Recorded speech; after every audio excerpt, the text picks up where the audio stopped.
What is going on, everybody, and welcome to my top 10 games list of 2014 video. Last year I also did a 2013 top 10 game list, and it was really good. 2013 was a really good year for games. 2014, I don't know if it was better or about the same. Let you guys be the judge of that. So I did not put this list from least to greatest. It is not from worst to best.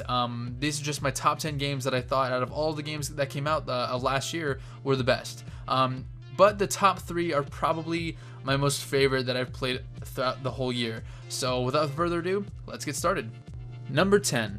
So the first game that I want to talk about is The Evil Within. When I first heard about this game, I heard it was a return to survival horror. It was the new game from the guy who created Resident Evil. So I was excited. I loved Resident Evil, the first couple ones. 4, I loved 4 and 5. 5 a lot of people did not like because it had a little bit of, you couldn't move when you aimed, but that's classic Resident Evil gameplay. I loved it. I even liked number 6. So I'm a fan of the Resident Evil series. And when I heard about The Evil Within, I said, okay, it's returning to sort of the first Resident Evils up to 4's, type of style, type of action, and survival horror. It returned great. I loved The Evil Within. I thought it was perfect on gameplay wise. I really think they could have improved upon the story. It was a little bit of what's going on, but maybe that's what the creator wanted. Maybe the creator wanted you to think of the story for yourself. He just threw you in this world with Sebastian Castellanos as a detective. Is he going crazy? Is he imagining all this stuff? But you're not. I won't spoil the rest of the story for you. I'll let you go play that for yourself, but go play The Evil Within. It was a really good return to survival horror. I give this number 10 slot because there's a lot of other games that I liked a little bit more than this, but this was a really good Silent Hill / Resident Evil mix that I personally loved. Number 9. My number 9 slot goes to Watch Dogs for the Xbox One. So, Watch Dogs. Why would I choose this one? A lot of people have mixed feelings about it. A lot of people hate it. A lot of people thought it could have been way better, and a lot of people loved it. I'm in the middle of a lot of people thought it could have been better and loved it. I loved this game.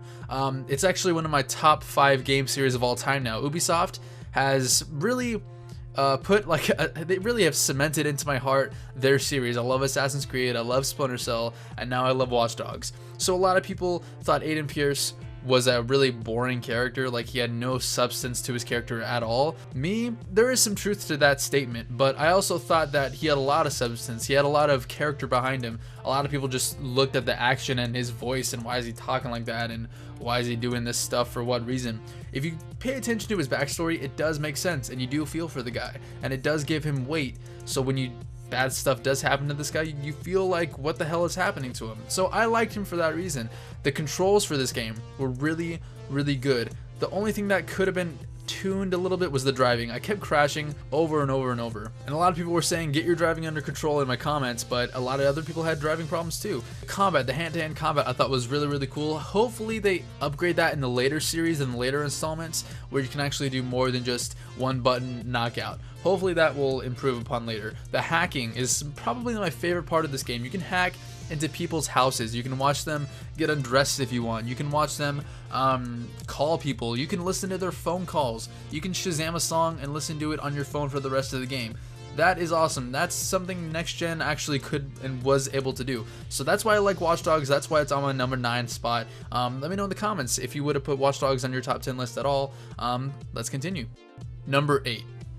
Infamous Second Son is my number 8 on my top 10 list. I loved this game. It was my first PlayStation 4, really the first PlayStation 4 like next gen experience that I had. Me and my friend got a PS4 just to play this game. He thought the graphics on it were so good, and I agree with him 100%. The graphics on this game were mind-blowing. It like the detail on their faces really showed what the power of the PS4 can do. The particle effects for like the smoke and the neon and the concrete and the other one, it was so cool. The video, the story itself wasn't as good as Infamous 1 or even Infamous 2. I will say that the story in Second Son was more of a like a test run for future Infamous games. I think that they really wanted to just test the waters because in Infamous 1 and 2, spoiler alert, Cole died at the end of Infamous 2 if you played good.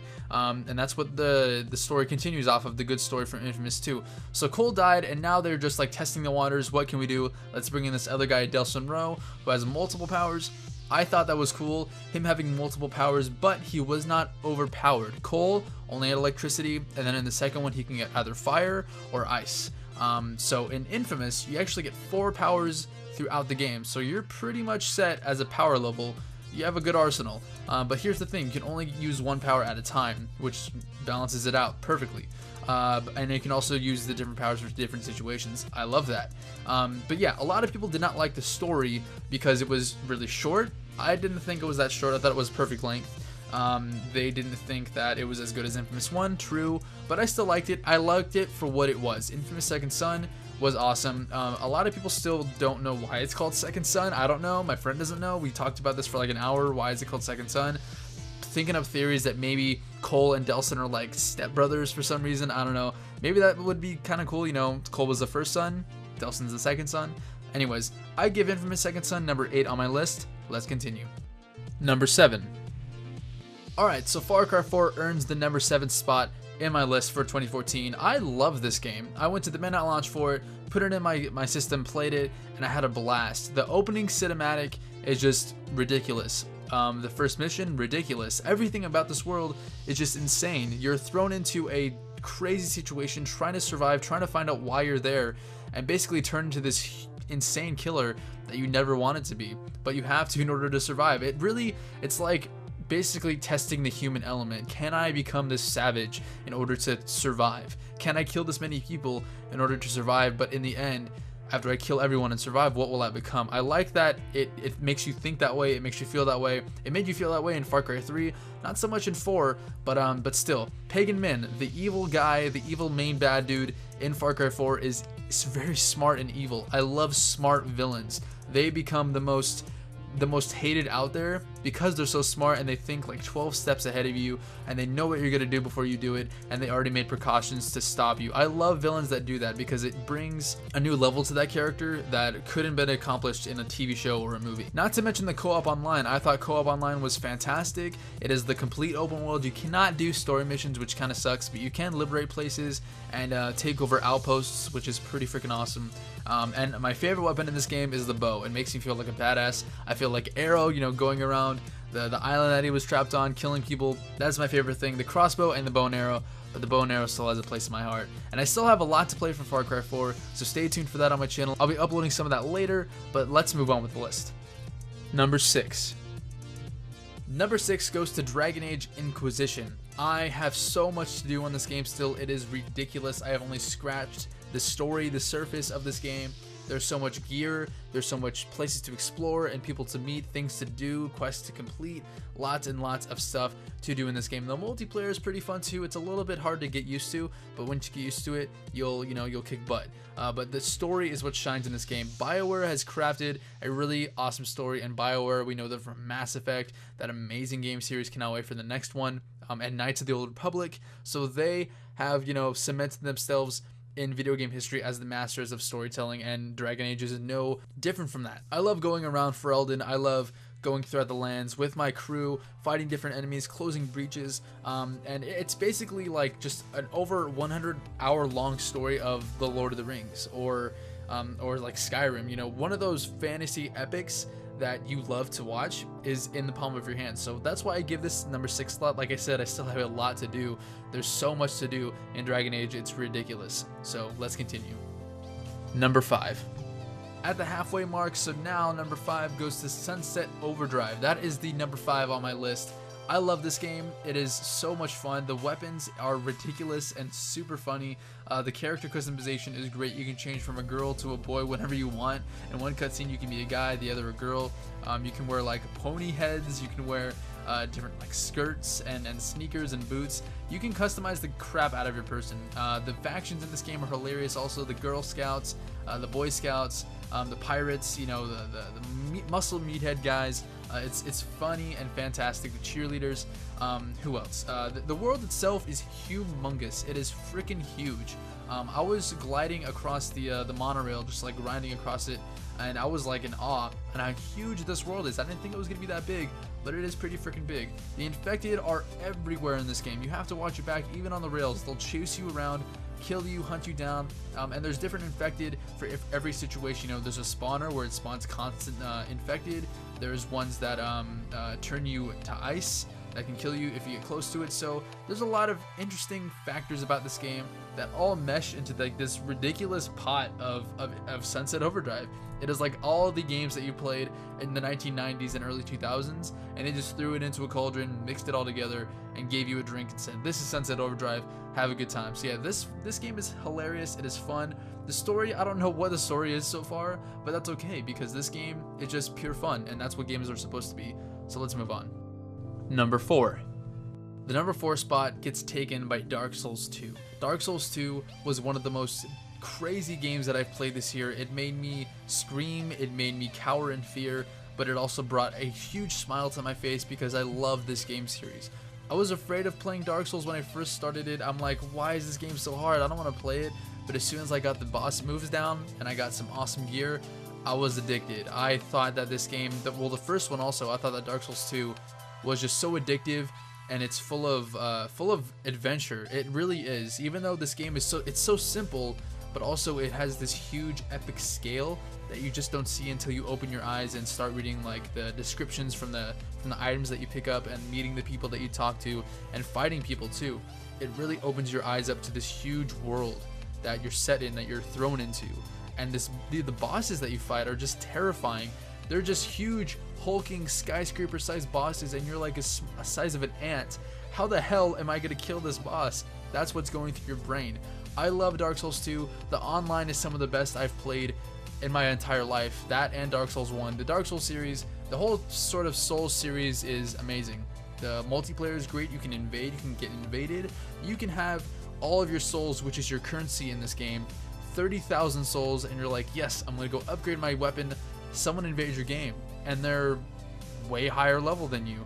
Actually, they might have changed the level capacity for invade, but they're way higher level than you. They take all your souls, and you just lost your humanity, your souls, everything, and that's what this game is. It is grueling, it is hard, it is unforgiving, but that's why it's one of the best games ever made.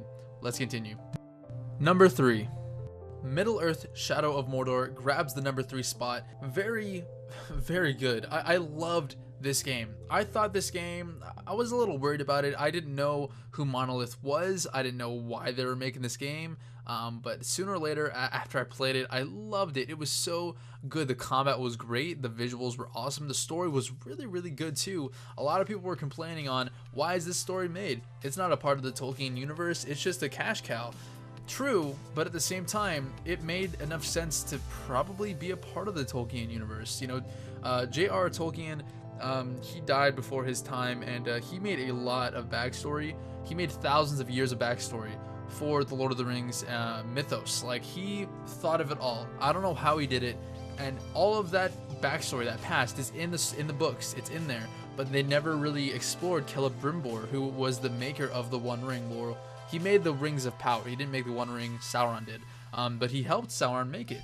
And you can just see his backstory. You play as Talion, just this ranger from the Black Gate on the wall. He gets killed, his family gets killed, and you're just on a revenge path, going throughout Mordor, trying to find out where the hell Sauron is, trying to get revenge for your family, kill all these war chiefs, and it's fantastic. I have experienced one of the greatest game mechanics for this year in this game by far, and that is the Nemesis system. If you get killed by a random grunt, he can get promoted to a war chief, and the war chiefs aren't easy to kill. They're hard to kill. I got killed by the same war chief 7 different times, and every time he killed me, he remembered. He learned my combat moves. He blocked my combat moves when I tried to do it. My specials, they learn, they adapt, they really crank it up a notch on the difficulty scale, and I love that. It's like all the orcs are on Facebook and they're communicating with each other throughout the whole game. Every time you die, they all gain power.